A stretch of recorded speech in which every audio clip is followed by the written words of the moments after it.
Good evening, everyone. It's a great honor to have you all here. My name is David Elwood. I'm the Dean here at the Harvard Kennedy School. Welcome to the John F. Kennedy Jr. Forum, and welcome to the Seymour E and Ruth B. Harris lecture this evening at the John F. Kennedy Jr. Forum. It's a special pleasure to look out and see so many people who so clearly and superbly serve our country, our state, and so many others.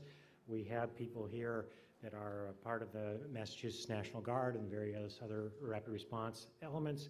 We have the Women's Leadership Board who are a part of things. We're blessed with a Medal of Honor winner here as well. Please stand up and let us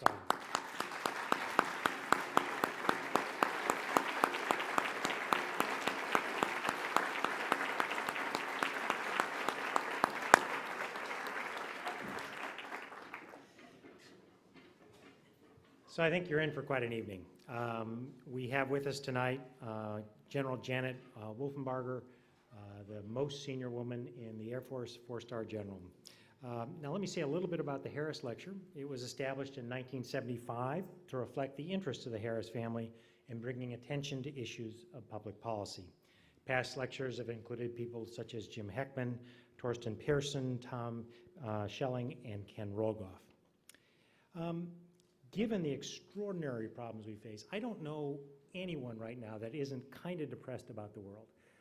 Some people are happy about the election, but they're still depressed about the world. Some people, whatever.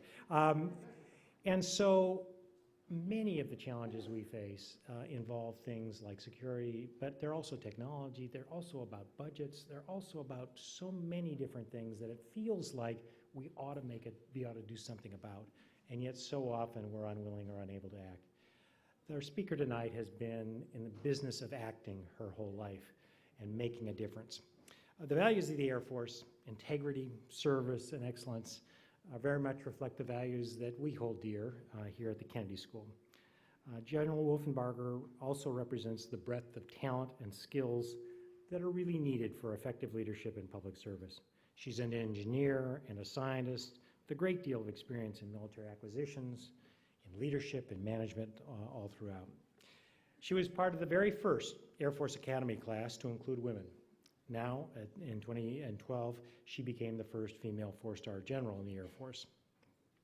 It's a particular pleasure, of course, to have you here, General, because so many of the students here at the Kennedy School are themselves either active duty or former military service personnel. Moreover, we're very fortunate to have 2 former Air Force generals deeply involved and on our faculty, one of which is Dana Bourne over here, as well as Tad Alstrom, who I don't think is able to join us tonight. So these students bring extraordinary passion, a commitment to mission, a recognition that public service is all of our duty, but also a willingness to put literally their lives at risk at times to advance a national purpose. Upon graduation, General Wolfenbarger began her career in an acquisition as an engineer at Elgin Air Force Base in Florida. She's had a variety of assignments at headquarters, Electronic Security Command, Air Force Systems Command. She's had positions at Wright-Patterson Air Force Base, also at the Pentagon. She even spent time here in Boston as a student just down the street at a little-known institution called MIT, where she earned one of her 2 master's in science degrees, this one in aeronautics and astronautics. Now, of course, it just shows how bad my education is. I'm not quite sure what astronautics is. It sounds really cool, and to distinguish it from aeronautics would be difficult, so maybe in the Q&A we can clear that up. She currently serves as Commander of the Air Force Materiel Command, AFMC, and is based at AFMC headquarters at Wright-Patterson Air Force Base in Ohio. AFMC conducts research, development, testing, and evaluation, and provides acquisitions, logistics support to keep the Air Force weapons ready for war. The Air Force includes over 80,000 Air Force personnel who are expert in matters ranging from the research laboratory to the flight line. General Wolfenbarger has received many, many awards and decorations, including the Distinguished Service Medal, Legion of Merit, and the Oak Leaf Cluster. Most recently, she was selected for induction into the Order of the Sword, an award in which enlisted forces honor senior officers for distinct and significant contributions to the welfare and prestige of the enlisted force, to mission effectiveness, and to the overall military establishment. Yet she will need all her wisdom, her experience, her leadership in this new world of political turmoil, budget cuts, still economic struggles, radically changing technologies, and so many other things, climate change and the like. Nonetheless, she has, I think, as good a chance as anyone to lead us at this very critical time, and I very much look forward to her things. Let me end by just quoting General Sergeant Michael Warner, the enlisted leader who announced her induction. He said, "You lead with passion. You care about every one of your airmen. You have made the quality of life, their training and development, and their resources you have improved their quality of life, their training and development, and their resources in a tough environment. We are excited to induct you into our Order of the Sword because you are a leader among leaders and an airman among airmen." Ladies and gentlemen, please welcome a leader among leaders, General Janet Wolfenbarger.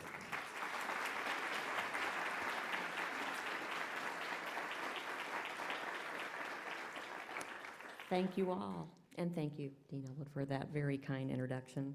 And thank you to the Harvard Kennedy School for selecting me to speak here tonight. I think, Dana, you had something to do with that, so thank you. It is truly an honor to be selected to present the Harris Lecture, and I am absolutely very happy to return to Cambridge.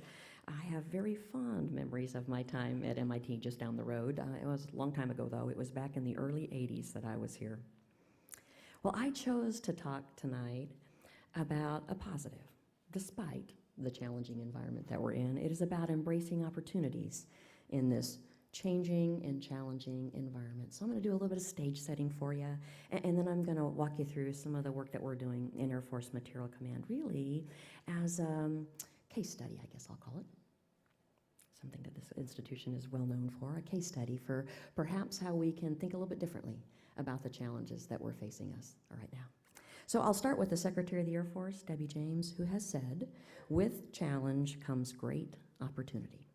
And of course, as you all know, the Department of Defense and the Air Force in particular are currently facing substantial budgetary challenges. And I echo Secretary James' sentiment that while this reduced resource environment does bring very, very difficult choices, decision-making that has occurred and will continue to occur, it does also bring opportunities. So the example that I'm going to share with you is an historic reorganization of Air Force Material Command. Air Force Material Command is one of the 9 major commands in the United States Air Force. And so what I wanted to do was demonstrate to you that despite this environment, we have taken my organization through this historic change, and we are already reaping tremendous benefits from that change. And that change was enabled by this environment. All right, so a little bit of stage setting, and I know you all probably know this, but it's important to make sure that everybody's on the same page with me. It was in August of 2010 that the then chairman of the Joint Chiefs of Staff, Admiral Mullen, said that the single biggest threat to our national security is the national debt. So you got to think back to the 2009-2010 timeframe. He went on to say that the Department of Defense has a responsibility to help eliminate that threat. And here's a quote from him: "We must and will do our part." It was about that same time frame that our then Secretary of Defense, SecDef Gates, said that the Department of Defense actually had already begun that journey. We had, and I quote, "cut or canceled about 20 programmed or troubled or excess programs that, if pursued to completion, would have cost about $300 billion. Now, as we entered into the spring of 2011, the debate amongst our elected officials intensified about how to handle the country's fiscal situation. The Congress's response to that situation was, as you all know, the Budget Control Act of 2011, and accompanying that, the possibility of sequestration, or those automatic across-the-board cuts that would be applied to both defense and non-defense if a deficit reduction bill wasn't passed. The Budget Control Act actually added, in addition to that $300 billion we'd already taken out of our budgets, more than $1 trillion of additional reductions that went from the 2013 timeframe to the 2023 timeframe. Well, and as you all know, the deficit reduction bill was in fact not passed, and sequestration did trigger. It was a 9% decrease across all of our accounts, except our military personnel and the wartime accounts in our fiscal year 13 budget. And it started in March, which was well into that fiscal year. So as a result, the Air Force and all the services had to make some very, very difficult and very quick decisions on how they were going to absorb those reductions. In the Air Force, we stood down squadrons, we canceled training. Those had huge impacts to our readiness posture, and we administratively furloughed our civilian workforce. In Air Force Material Command, 75% of my workforce is civilian. And I have to tell you, those folks took a 20% pay cut for 6 pay periods. It was unprecedented. We'd never asked them to do anything like that. We call our civilian airmen part of our airman team. And so that sequestration brought immediate, significant impact and uncertainty into both mission execution and into the lives of our airmen, their families, our retirees, and our defense industry partners. Well, in the Department of Defense, before sequestration triggered, I'll tell you, that we had hoped, and I put that in quotes, we had hope that our elected officials would never allow that sequestration mechanism to trigger. My personal opinion is that sequestration is a very thoughtless, not thoughtful way to reduce budgets throughout the Department of Defense. Well, after sequestration did trigger and it became a reality, I would tell you that our senior leadership in our Air Force, led by our Chief of Staff and our Secretary, we went through a couple of different iterations of secretaries of the Air Force through this process, really took, in my opinion, a very sound and thoughtful approach in reaction to the reality that we needed to start thinking about living with the Budget Control Act that was going to go out 10 years. What they did was they brought all of the senior leadership together in the Air Force, all the 4 stars, the 3-star major command commanders, for a whole series of meetings. And while you might have thought the initial activity would have been to immediately begin talking about where we were going to take those cuts, where the budget was going to be slashed, and what kind of decisions we would have to make, they actually would not allow us to have those discussions at the start of those meetings. They forced us through a very strategic and very thoughtful dialogue about what is unique and important about the missions that the United States Air Force executes. I kind of characterize that as we talked about what's in our DNA. What is it that we do in the United States Air Force that despite this reduced resource environment, we must continue to do on behalf of our joint partners, on behalf of our allies, on behalf of the nation? Those were the discussions that we had. And as we had those discussions, it actually drove us all the way back to thinking about our heritage when we were first formed as an Air Force in 1947. And we came to the conclusion that, in fact, the 5 core missions that we were chartered to execute in 1947 are the same 5 core missions that are of the most importance to us that we must continue to execute. So those 5 core missions are air and now space superiority, intelligence, surveillance, and reconnaissance, rapid global mobility, global strike, and command and control. What has changed clearly since the 1940s is how we go about accomplishing those missions. I like to think sometimes about the progress we've made within that technological realm that the Dean mentioned. I imagine some of how we go about executing those missions would seem like science fiction perhaps to those folks in the mid-40s who were chartering our United States Air Force. And of course now we include different domains. We weren't talking about space back in the 40s, and we clearly weren't talking about cyberspace. So some of the ways and the domains in which we operate are different, but the reality was that the execution of those mission sets back then, all the way through to today, have resulted in the ability of the United States Air Force to provide global vigilance, global reach, and global power for America. Well, once in these decision-making forums we had come to the conclusion of what was most important to us, then we could start talking about all the other things that we do and decide whether or not they were still important to do. Could we eliminate? Could we minimize? What were the things that we must continue to do? And then we tackled the next big question.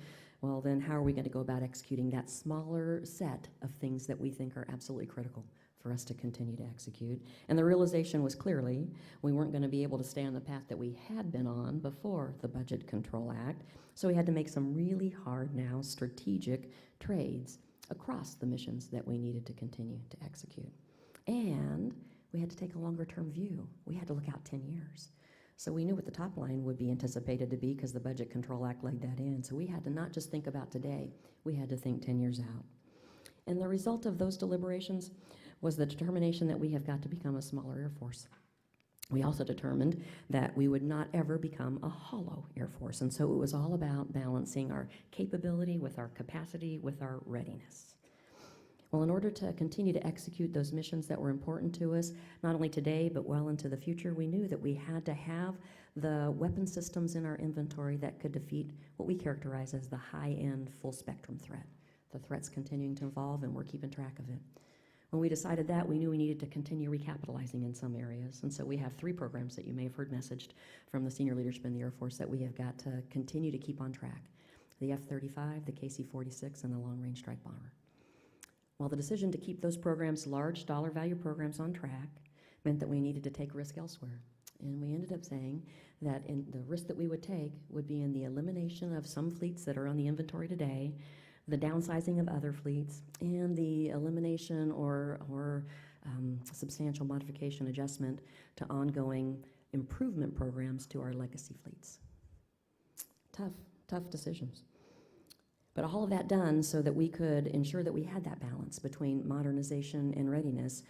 As we got to that smaller Air Force today, we wanted to make sure that we were a small, ready, and modern Air Force for the future. And there were some corresponding reductions in our manpower to correspond, and this is across all levels, the officer, enlisted, and civilian, to correspond to those force structure changes and to address some overages that we had identified in some of our career fields. So all of those decisions that we undertook back in the summer of 2013, when sequestration in fact was a reality, resulted in what I characterize as a carefully crafted Air Force input into the FY15 President's budget request that was submitted just earlier this year. And of course, our legislative process is still unfolding, and we are awaiting still an appropriation and an authorizations bill. And as you all may know from watching that process unfold, there are a number of things that we proposed in our President's budget request that have not resonated or been supported by those elected officials whose job it is to control our purse strings. So we still have that ahead of us to figure out what the future holds in terms of finalization for FY15. But what I wanted to share with you is 2 things that came out of that process that I'm really quite proud of. The first is, I've already mentioned it, the involvement of the senior leadership in all of that decision making. It was unprecedented.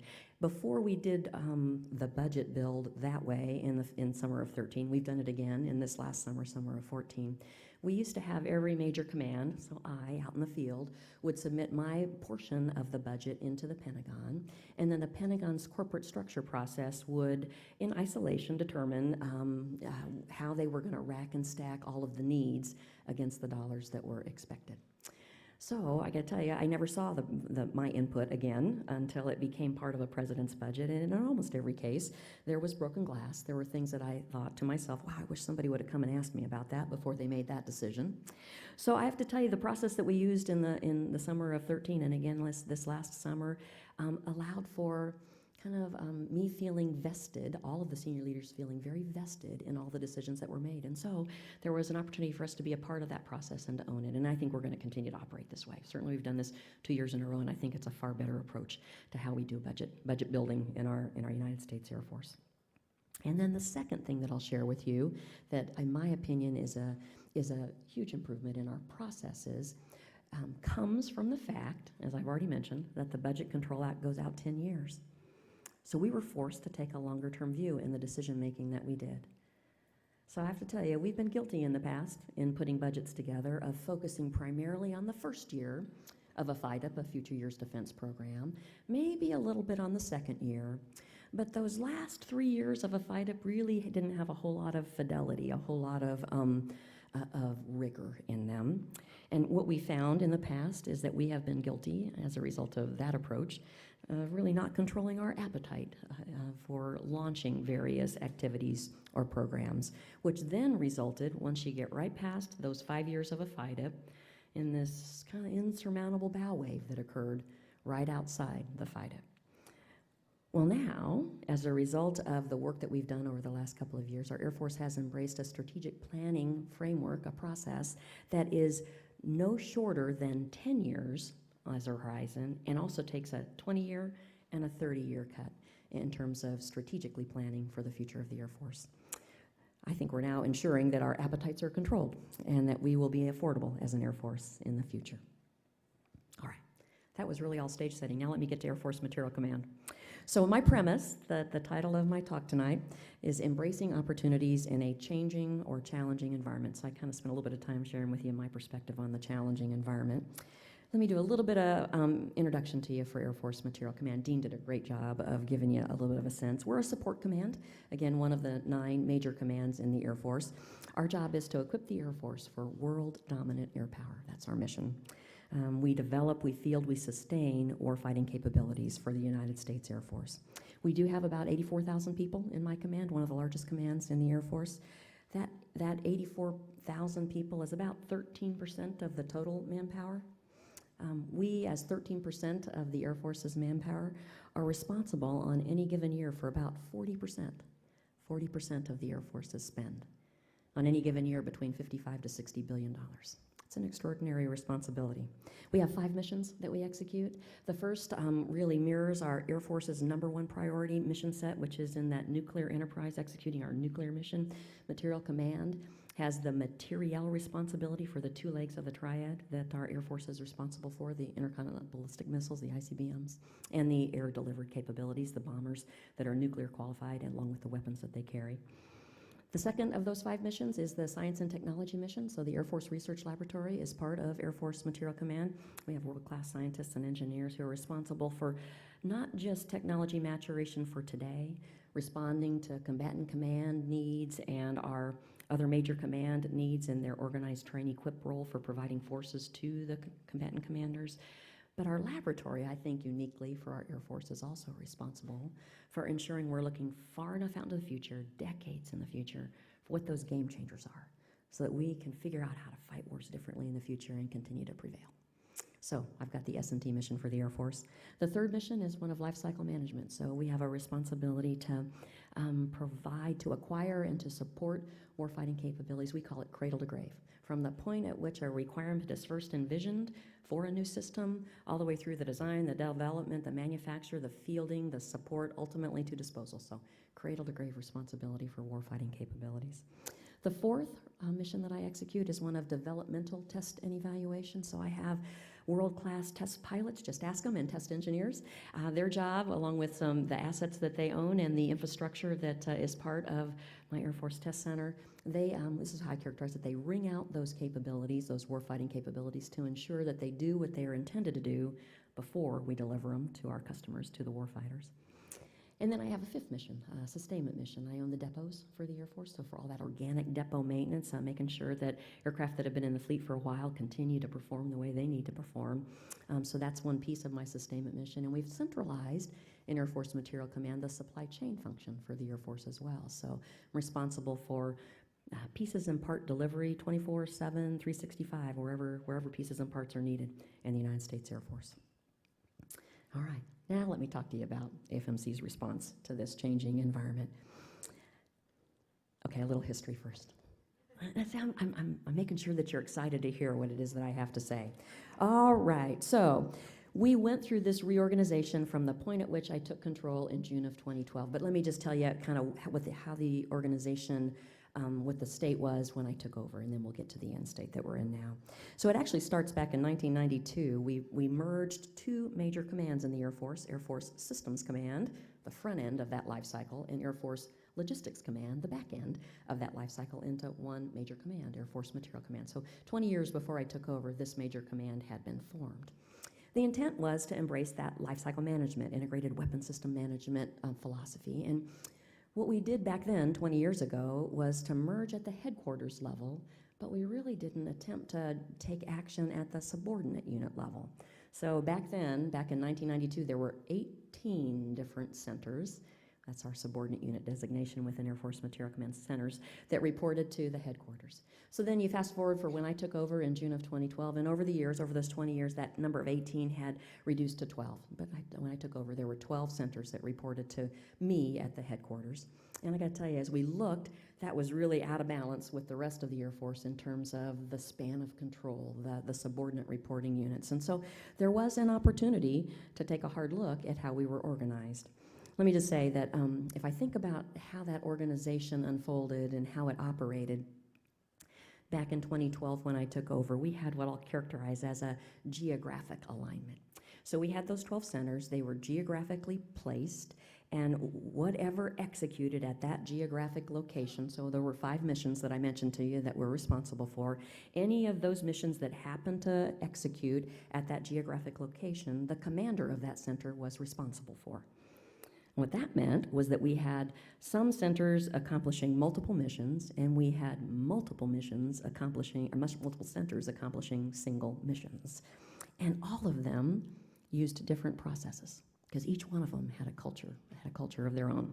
So for example, I had 3 test centers when I started.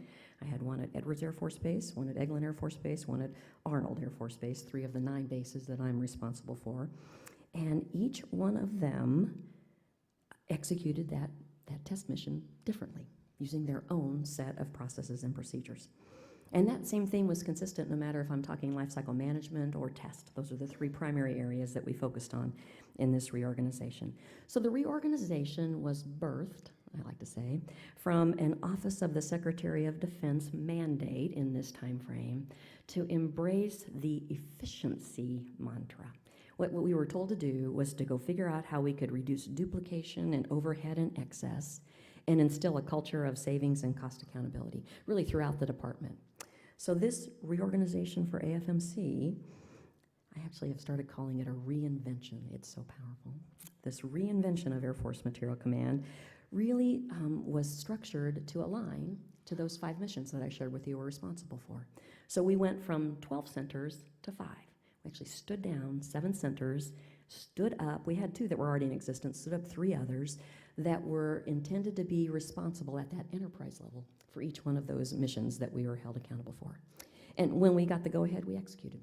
So when it comes to the question and answer, if you'd like to ask me about getting that go-ahead, I'd be happy to answer it. How difficult that was, I got to tell you, it turns out we have a lot of stakeholders in Air Force Material Command, external to Air Force Material Command, many of whom wanted a say in whether or not we were allowed to execute this reorganization. So this new organization, you have to think about this, it clearly has to be, logically you say it has to be more efficient. I have 5 centers and staffs associated with the centers versus 12 centers with the associated staff. So immediately, I was able to take more than 1,000 positions off the books. The center staffs. I didn't take down the number of bases. I just reorganized and aligned all the work effort from 12 to 5. So 1,000 authorizations, that was more than $100 million every year that we gave back. Huge, really, out of one initiative, a huge response to that OSD, that Office of Secretary of Defense mandate. And so it was much more efficient. But can I tell you what I'm really excited about? I'm really excited about how much more effective this organizational structure is for Air Force Material Command. So I now have 1 center with 1 mission, with 1 commander, responsible across multiple locations, multiple geographic locations, for a shared culture and standardized processes for the first time ever in our major command. We now have standard processes for how we execute these missions.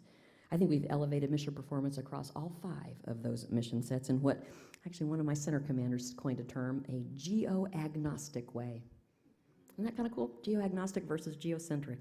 We are geo-agnostic now in terms of how we operate. What we're doing now is we're taking the best practices and the lessons learned that we're already executing in pockets and applying it now more universally at that enterprise level. And we also now have a single face to our primary customer, to the warfighter, who is the person to go to when you have questions or comments or concerns about each one of our weapon systems. It is really a much more simplified, reduced overhead structure, but it is so powerful in terms of the effectiveness. And so what I really wanted to do was give you a little thumbnail of what we've been able to demonstrate in that effectiveness lane. And I really want to talk about it in 2 ways, mission effectiveness and cost effectiveness. All right, so from a mission effective perspective, in that first full year, so we started in, right after I took over, we actually had fiscal year 13, tough year, right? We've already set that stage. Fiscal year 13 was a really roller coaster relative to sequestration and when it was going to trigger. So fiscal year 13 was our first full year of operations, and then we've had now just recently snapped the chalk line on fiscal year 14, our 2nd year of operations. So in that first full year, I told you that process standardization was one of the centerpieces of what we've done. We standardized 66 processes. Never had been done before in the Command 66. Had to prioritize what we thought was most important. Rescinded 41 different instructions that we no longer needed. Then another year later, we had another 39 processes in addition to the original 66 that we had standardized, and then we'd rescinded another couple of instructions. We were up to 44. If I key in on some of the work that's done at the centers, so my sustainment center, again, that's the depot maintenance, supply chain responsibility. After just 1 year, because they got much more effective and they got standardized in how they do their work, they were able to increase their aircraft depot maintenance production by 16% 1 year, 19% improvement in, okay, we call it MICAPs. It's aircraft that are waiting parts that they're not being able to execute to their schedule because they're waiting parts. 18% decrease in our depot maintenance back orders. All of that means more readiness, less IOUs to our customers, to the warfighters. So that was the first year. The second year, fiscal year 14, we just wrapped up kind of the progress we've made after the second year. Another aircraft production increase of 8%, another improvement to our MICAPs by 10%, and our back orders decreased by another 6%. Wow, I tell you. Huge evidence in one of my centers where it's a little easier to collect metrics on exactly how well this work is executing now compared to how it used to execute. The Air Force Lifecycle Management Center, that cradle-to-grave responsibility for warfighting capabilities, they put in place with something that we call the WISR, the Weapons System Executive Review, because for the first time we have now single entities accountable for that cradle-to-grave lifecycle view. So we put a dashboard together that shows the health of all of our fielded weapon systems. Wow. We look at 5 different areas. We look at the performance of systems in the field. We look at the modernization efforts that are ongoing that we're going to eventually put in the field. We look at the product support health. So, what is it that we need to be focusing on to make sure we can continue to support these aircraft? We actually predict. We have a predictive section that looks at safety concerns and service life and mission effectiveness. And we've just recently put in place another module on cost effectiveness of each one of those fielded weapon systems. We've never done that before. Never been able to do it before. We do it now. We present that dashboard on a quarterly basis to our customers, to the operational MAGCOM commanders or their staff, and to the chief or the vice chief. It goes up that high. And what that dashboard allows us to do is really pinpoint the areas that we need to focus on as senior leaders. One more example in that mission effectiveness lane, in the test center, they have begun executing what they call distributed test operations. So what they're doing is leveraging all of the people and the infrastructure across, again, those multiple geographic locations to execute test programs for individual weapon systems. So one example, the F-16 has a software upgrade that we have in work, and what they're able to do is test concurrently between Edwards Air Force Base in California, Eglin Air Force Base in Florida. So they have a mission control center that gets flown primarily in one center, but they are connected electronically to the other center where some of the subject matter expertise resides. And they have real-time interaction then between the testers at each of those respective bases, and those operations are running seamlessly, like with next to no data latency. I asked, it was in my speech, I said, what would you say is next to no data latency? And it's approximately a 450 millisecond delay. That's powerful in terms of the use of our assets, use of our people, and get much more effective and efficient at what we accomplish. All right, that was the mission effective lane. I'm going to talk to you about cost effectiveness. And why is that important? Again, 13% of the Air Force, in terms of people, responsible for 40% of the spend. It's imperative, particularly in this budget environment, that we get as cost effective as we can get in Air Force Material Command. In fact, we've made such progress, and I'm going to share a little bit of that with you, that the Chief of Staff of the Air Force has started calling Air Force Material Command, I love this, the cost consciousness of the Air Force. It's a rallying phrase I'm using with my people now. I love it. I love it. So here's some examples. Okay, we had collaboration that we forced, actually they stepped up to this, between our Air Force Sustainment Center and our Air Force Lifecycle Management Center, which allowed us to drive for the first time in anyone's memory, and so I'm calling it the first time ever. I have people that have served a long time in some of these centers, some of those civilians, calling it the first time ever, a reduction in our depot sales rates, what we charge customers to bring in their assets to go through the depot maintenance at each of our 3 depots. And so we're able to get better at this. We're able to charge less because we've got better performance at each of those depots. We have a better understanding of what the requirements are, a better ability to know the work that we have to do ahead of us, and a better ability to execute to the plan that we've laid out. Okay, so we reduced that depot sales rate for this year, for fiscal year 15, by 5%. Some of you might say, 5% doesn't sound like a lot. 5% of a depot sales rate reduction was $500 million that I gave back to the Air Force in fiscal year 15 as we're having to make those really, really hard trades that I was telling you about to set the stage. Huge. That was in 15. That $500 million reduction goes year after year after year after that. That was the first year of operating this way. The second year, we've just proposed an additional rate reduction, another 2.75%. That's another $275 million in fiscal year 16 savings. And again, on top of the 500, and then for every year after. Huge, huge opportunity for us to get much more cost effective at what we do. Another example within our Air Force Lifecycle Management Center, they've standardized their process for what we call should cost. So it's about working with our contractor counterparts and really understanding where there are inefficiencies and opportunities, diseconomies, to go figure out if there isn't a lower cost that we could pay for the delivery of those warfighting capabilities. That Lifecycle Management Center, in doing that standard work applied across all of the programs, they realized in the first year of operating this way, $1.3 billion of avoidance or savings, and I don't care, I'll take either one of those. One's real coming out of the budget, the other is money we would have had to have paid that's not in the budget yet. $1.3 billion. And the second year, because they've continued to apply this standard process across even more programs, another $2.7 billion, total of $4 billion from applying a standard process for how we go about understanding should cost in the Air Force. All right, bottom line, in this cost effectiveness lane, we went from 12 centers to 5 and identified more than $3 billion in the first year, and another, I'm projecting, $3 billion of savings or avoidance in the second year of operations. That's why I'm using the word powerful. Powerful. And let me just tell you about another exciting opportunity that we've got in Air Force Material Command. Recently, as a result of these budget reductions again, we've decided to centralize our oversight of all of our installations. Today, every major command is responsible for some portion of our 77 installations in the Air Force. Well, we're kind of taking a page from the Army and the Navy. They've done this centralization already, and we're doing that in the Air Force. And I have the opportunity to stand up now a 6th center in Air Force Material Command to be responsible for that Air Force level centralization. We stood up our Air Force Installation and Mission Support Center. It's provisional. And I have to tell you, I'm so proud of my command's reputation. I really think that most likely the Air Force might not have chosen Air Force Material Command as the home for the new center if we didn't have such a stellar track record from this previous work that we've done.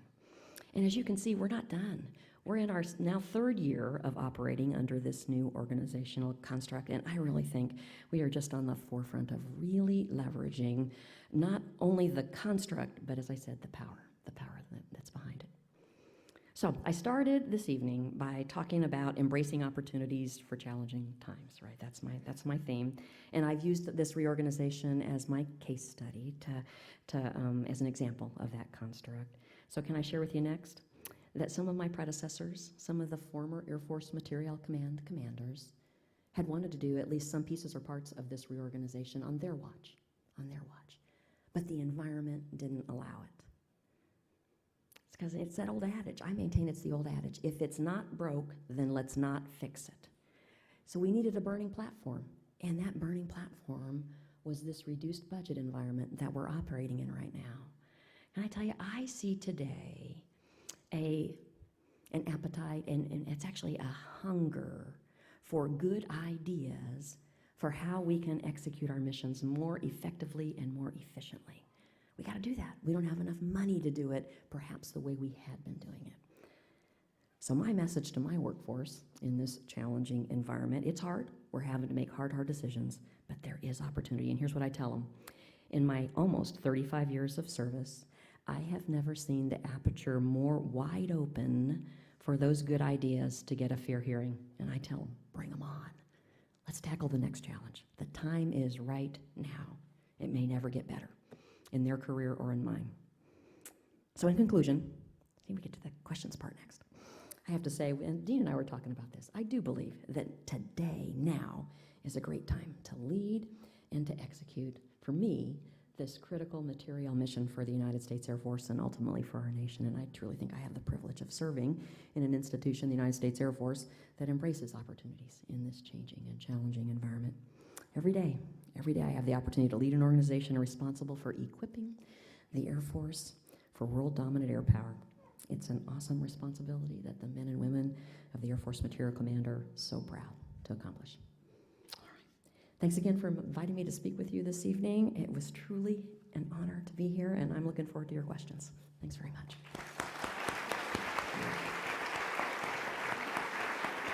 Bye-bye.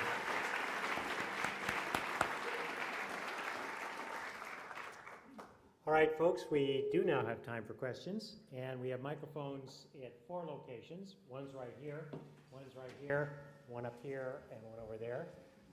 Let me just, first of all, tell you that if we don't, the question and answer part is the best part of the whole thing, so please do come forward. A question at the Kennedy School, a good question, has 3 elements. First, you start by introducing yourself, just who you are, what affiliation you have, if any. Second, the question is short and has one thought in it. And the third is it ends with a question mark. So with that, I'll turn to this question now, but I'd like to actually take advantage of my position to ask you the first question, which is, your message was really quite striking. By the way, you do deserve a medal for doing the things you've done. You're in a place where you get them. That's a nice thing. But the striking thing is, different organizations respond to stress, particularly financial stress, differently. Some people would say, your budget needs to be cut by 5%, everybody takes a 5% haircut. That was, in fact, the problem with sequester, as you know. But your organization clearly didn't do that, tried to think about it, tried to use that as a leadership opportunity. That presumably had to do with leadership and that kind of thing. On the other hand, those leaders have been around before, as you said. And what does one do to create and when you came in, you were able to make different kinds of changes, and it's often new leaders that bring on those things.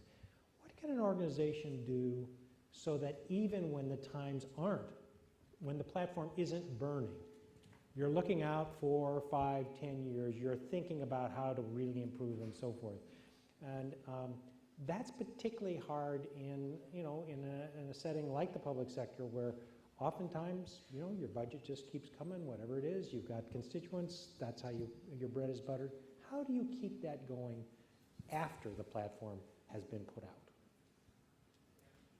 I think that's a great question because I am running the command that I grew up in. And so I have been a part of this desire to do something as consequential as we were just able to do for a long time.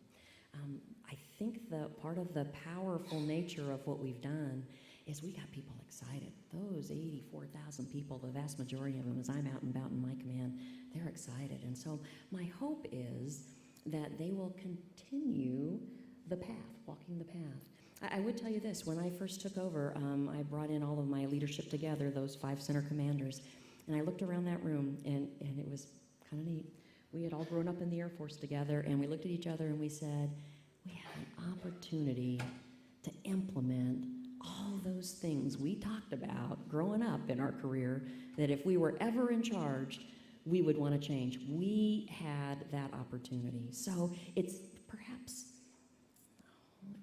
building that same fire and passion in the folks that are coming along behind it. I think we started. Right over here. Thank you. Hi, I'm Valerie Mosley. I'm part of the Women's Leadership Board, and we just had a meeting talking about leadership. So the question is, what do you think makes for strong leaders? 2, is it a trait that's born, or can it be taught? And if taught, how do you go about instilling that and teaching it?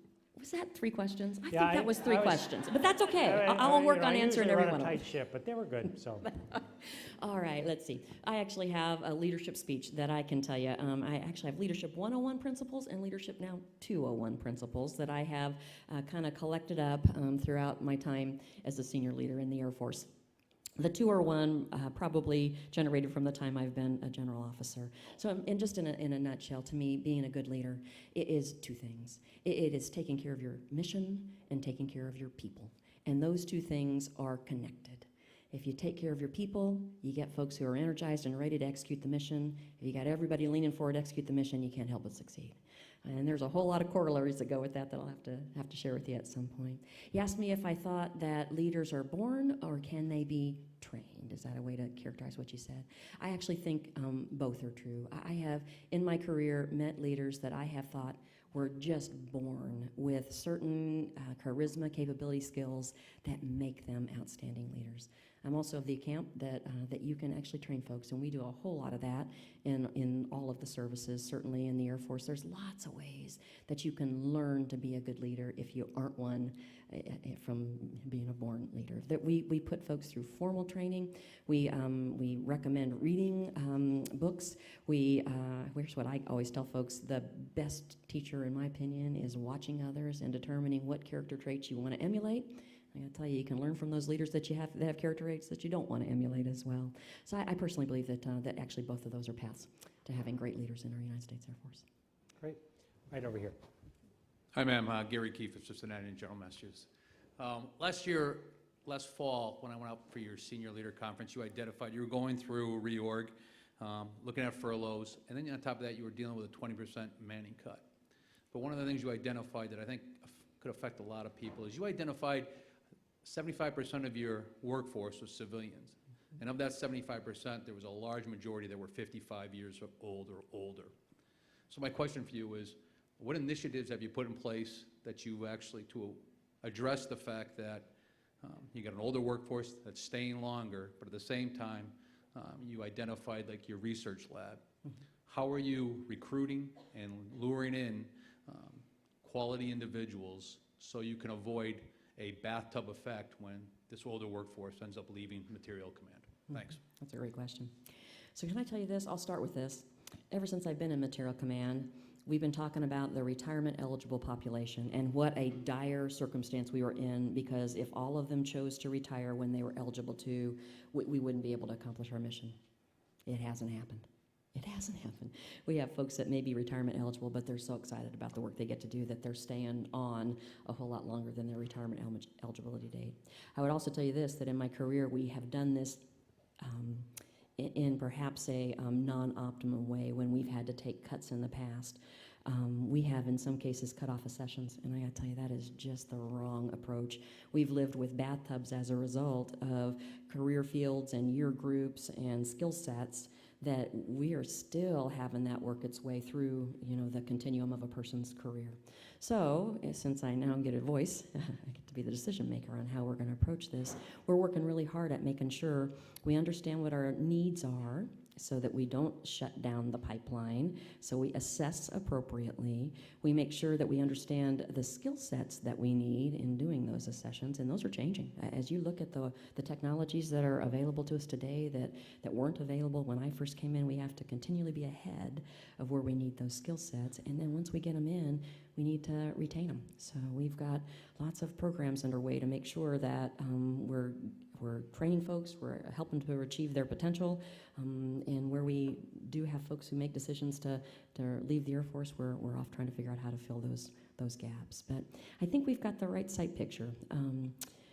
And in particular, in the laboratory environment, you mentioned that, Gary, we've got lots more flexibility than we've got in some of the other areas. And that's through some recent legislation that Congress has passed that allows us to bring folks in on a very quick basis, targeting certain skill sets and allowing them to stay for whatever period of time they choose, as opposed to the more traditional method of bringing folks in very young, keeping them for a whole career, and then ultimately retiring them, using all the tools in the toolkit.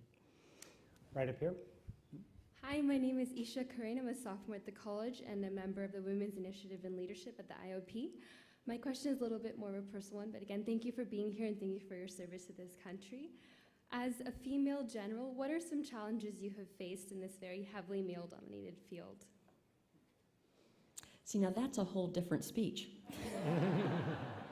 It is.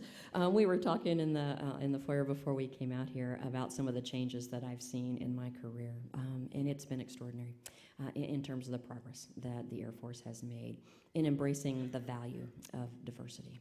So it actually starts when I was in the first class of women, as the dean mentioned, that went through the Air Force Academy, and understanding that the institution perhaps wasn't really ready for women to be a part of the cadet wing student body. And so we spent 4 years working our way through figuring out how women could, in fact, experience that very stressful environment, and the service academies are all stressful, perhaps a little more stressful being in that first class of women.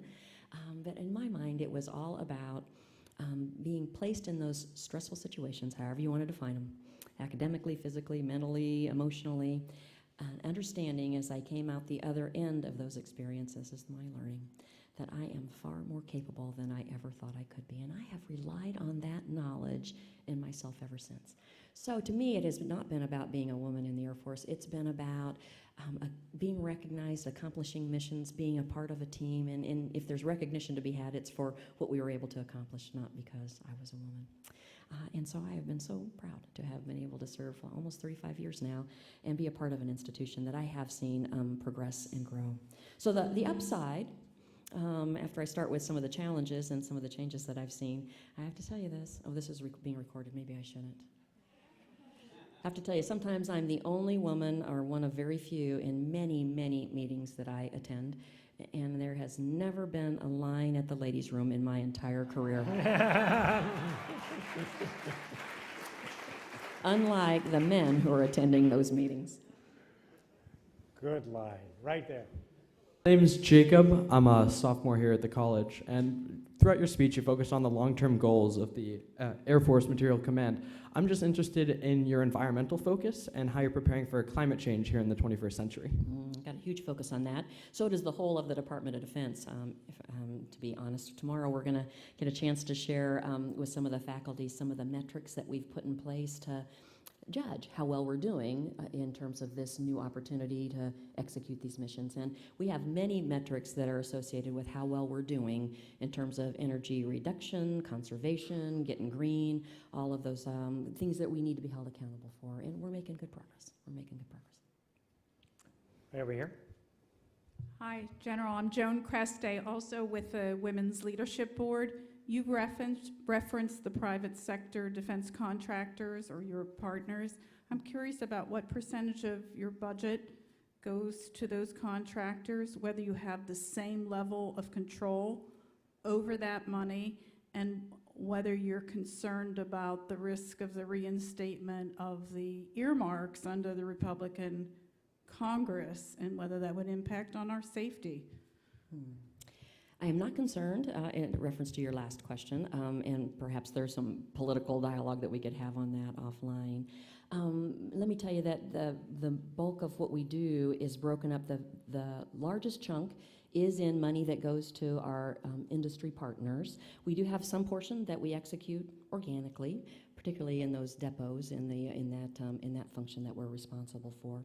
And within the piece that goes to the Life Cycle Management Center, those are the folks that are most heavily engaged with industry. I'd say the vast majority of their budget is contracted. It's very little that is used for mission execution. Most of that is contracted effort because we really don't have the skills internal to the Air Force to create those warfighting capabilities. What we do is we oversee the creation of those warfighting capabilities in collaboration with our industry partners.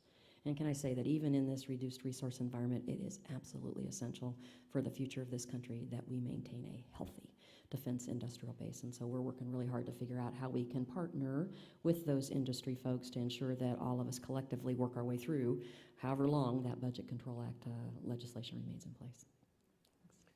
So let me offer a final question, which is you have in the audience many young people who aspire to leadership in the military or any other sector. Do you have any words of wisdom, rules of the road? How do you do it? I'd be happy to give you my perspective. Sometimes I'm asked, to what would I attribute my success? What is it that I would say worked for me? And it's pretty darn simple. I had thought about this a lot as I started getting asked that question. It's really two things. And for the folks at the junior part of your careers, there's a piece of this that I'll share with as well. The first, I have done the very, very best I could at every job my Air Force gave me. They never questioned what I needed to do next. Whatever my Air Force said they needed me to do, I did the very, very best I could do. And second, I brought with me a positive attitude to work every day. Because here's how I think about it. A lot of times in life, whether that's personal or professional, you don't have control over what some of those things are that occur. What you always have control over is your response, your attitude. You can choose to be positive or negative. And I have discovered that by choosing in every case to be positive, others around you are positive too. And if you got everybody positive leaning forward to accomplish a mission, again, you can't help but succeed. And so the corollary for the young folks in the Air Force, and I imagine in all the other services as well, when you're starting your career, there's lots of opportunities to do what we call additional duties. It's kind of gotten a bad rap, additional duties. It's not your primary mission, it's other things that need to get done in the units that really it's the foundational kinds of things that keep units operating. It's running the snack fund and doing special projects. Well, I always tell young folks, don't shy away from those opportunities. I found, as I look back on my career, that it's those additional duties that allowed me to meet people that I wouldn't have met before, to start to build those networks that are so important. I got exposed to portions of the mission that I wouldn't have understood otherwise. And back to that leadership question, it's a great opportunity at a young age to practice your leadership skills in those small projects. Right? So I always tell young folks, embrace those opportunities where you've got the margin to take on extra. It really, I think, serves you well as you move further through your career. General Wolfenbarger, thank you so much.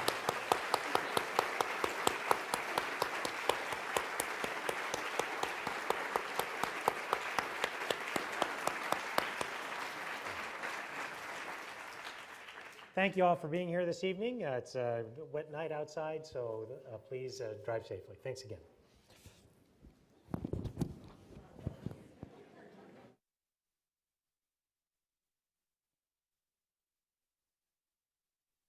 Lectures have included people such as Jim Heckman, Torsten Pearson, Tom Schelling, and Ken Rogoff. Given the extraordinary problems we face, I don't know anyone right now that isn't kind of depressed about the world. Some people are happy about the election, but they're still depressed about the world. Some people, whatever. And so many of the challenges we face involve things like security, but they're also technology, they're also about budgets, they're also about so many different things that it feels like we ought to do something about, and yet so often we're unwilling or unable to act. Our speaker tonight has been in the business of acting her whole life and making a difference. The values of the Air Force, integrity, service, and excellence, very much reflect the values that we hold dear here at the Kennedy School. General Wolfenbarger also represents the breadth of talent and skills that are really needed for effective leadership in public service. She's an engineer and a scientist with a great deal of experience in military acquisitions, in leadership and management all throughout. She was part of the very first Air Force Academy class to include women. Now, in 2012, she became the first female four-star general in the Air Force. It's a particular pleasure, of course, to have you here, General, because so many of the students here at the Kennedy School are themselves either active duty or former military service personnel. Moreover, we're very fortunate to have two former Air Force generals deeply involved and on our faculty, one of which is Dana Bourne over here, as well as Tad Alstrom, who I don't think is able to join us tonight. So these students bring extraordinary passion, a commitment to mission, a recognition that public service is all of our duty, but also a willingness to put literally their lives at risk at times to advance a national purpose. Upon graduation, General Wolfenbarger began her career in an acquisition as an engineer at Elgin Air Force Base in Florida. She's had a variety of assignments at headquarters, Electronic Security Command, Air Force Systems Command. She's had positions at Wright-Patterson Air Force Base, also at the Pentagon. She even spent time here in Boston as a student just down the street at a little-known institution called MIT, where she earned one of her two master's in science degrees, this one in aeronautics and astronautics. Now, of course, it just shows how bad my education is. I'm not quite sure what astronautics is. It sounds really cool, and to distinguish it from aeronautics would be difficult, so maybe in the Q&A we can clear that up. She currently serves as commander of the Air Force Materiel Command, AFMC, and is based at AFMC headquarters at Wright-Patterson Air Force Base in Ohio. AFMC conducts research, development, testing, and evaluation, and provides acquisitions logistics support to keep the Air Force weapons ready for war. The Air Force includes over 80,000 Air Force personnel who are expert in matters ranging from the research laboratory to the flight line. General Wolfenbarger has received many, many awards and decorations, including the Distinguished Service Medal, Legion of Merit, and the Oak Leaf Cluster. Most recently, she was selected for induction into the Order of the... Very happily to return to Cambridge. I have very fond memories of my time at MIT just down the road. It was a long time ago, though. It was back in the early 80s that I was here. Well, I chose to talk tonight about a positive, despite the challenging environment that we're in. It is about embracing opportunities in this changing and challenging environment. So I'm going to do a little bit of stage setting for you, and then I'm going to walk you through some of the work that we're doing in Air Force Material Command, really as a case study, I guess I'll call it. Something that this institution is well known for, a case study for perhaps how we can think a little bit differently about the challenges that we're facing us right now. So I'll start with the Secretary of the Air Force, Debbie James, who has said, with challenge comes great opportunity. And of course, as you all know, the Department of Defense and the Air Force in particular are currently facing substantial budgetary challenges. And I echo Secretary James' sentiment that while this reduced resource environment does bring very, very difficult choices, decision-making that has occurred and will continue to occur, it does also bring opportunities. So the example that I'm going to share with you is an historic reorganization of Air Force Material Command. Air Force Material Command is one of the 9 major commands in the United States Air Force. And so what I wanted to do was demonstrate to you that despite this environment, we have taken my organization through this historic change, and we are already reaping tremendous benefits from that change. And that change was enabled by this environment.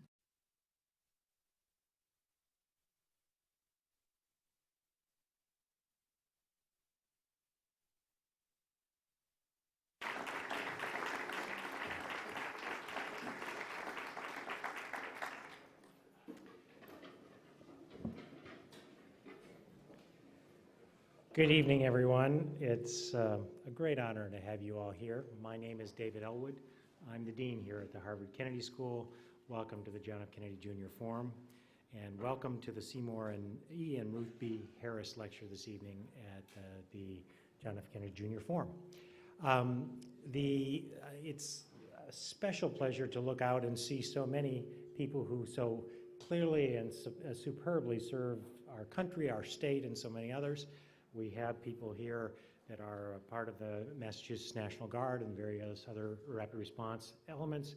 We have the Women's Leadership Board, who are a part of things. We're blessed with a Medal of Honor winner here as well. Please stand up and let us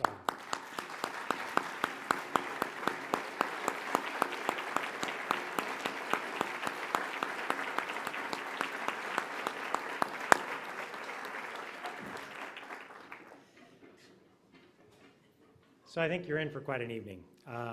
We have with us tonight General Janet Wolfenbarger, the most senior woman in the Air Force, 4-star general.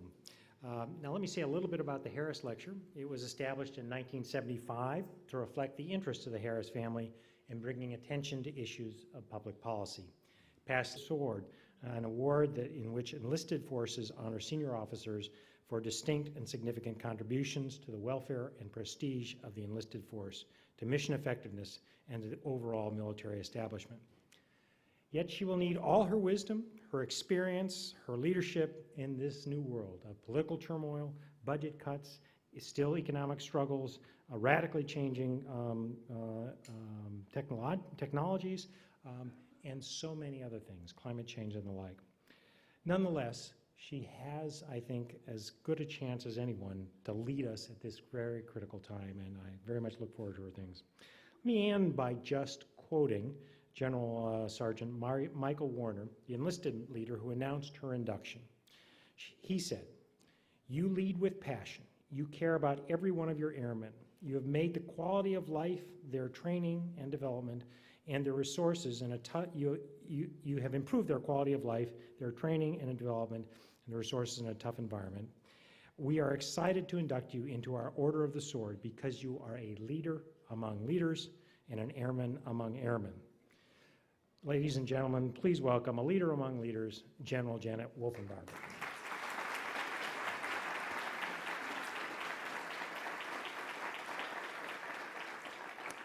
Thank you all, and thank you, Dean Elwood, for that very kind introduction. And thank you to the Harvard Kennedy School for selecting me to speak here tonight. I think, Dana, you had something to do with that, so thank you. It is truly an honor to be selected to present the Harris Lecture, and I am absolutely